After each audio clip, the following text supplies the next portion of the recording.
The Life and Adventures of Martin Chuzzlewit by Charles Dickens. Preface.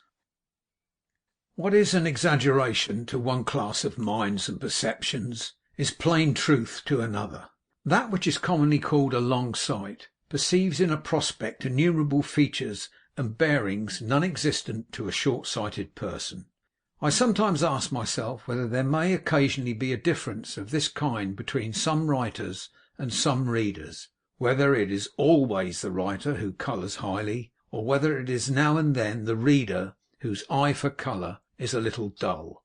On this head of exaggeration I have a positive experience, more curious than the speculation I have just set down. It is this: I have never touched a character precisely from life, but some counterpart of that character has incredulously asked me, now really, did I ever really see one like it?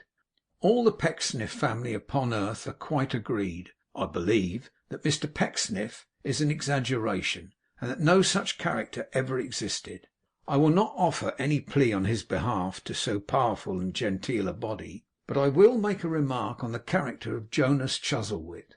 I conceive that the sordid coarseness and brutality of Jonas would be unnatural if there had been nothing in his early education, and in the precept of an example always before him, to engender and develop the vices that make him odious. But so born and so bred, admired for that which made him hateful, and justified from his cradle in cunning, treachery, and avarice, I claim him as the legitimate issue of the father upon whom those vices are seen to recoil, and I submit that their recoil upon that old man in his unhonoured age is not a mere piece of poetical justice, but is the extreme exposition of a direct truth. I make this comment, and solicit the reader's attention to it in his or her consideration of this tale, because nothing is more common in real life than a want of profitable reflection on the causes of many vices and crimes that awaken the general horror. What is substantially true of families in this respect is true of a whole commonwealth. As we sow, we reap.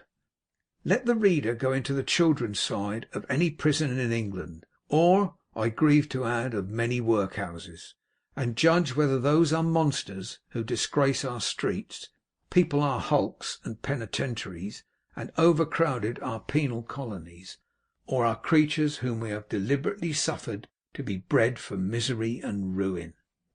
The American portion of this story is in no other respect a caricature than it is an exhibition. For the most part, sample complete. Ready to continue?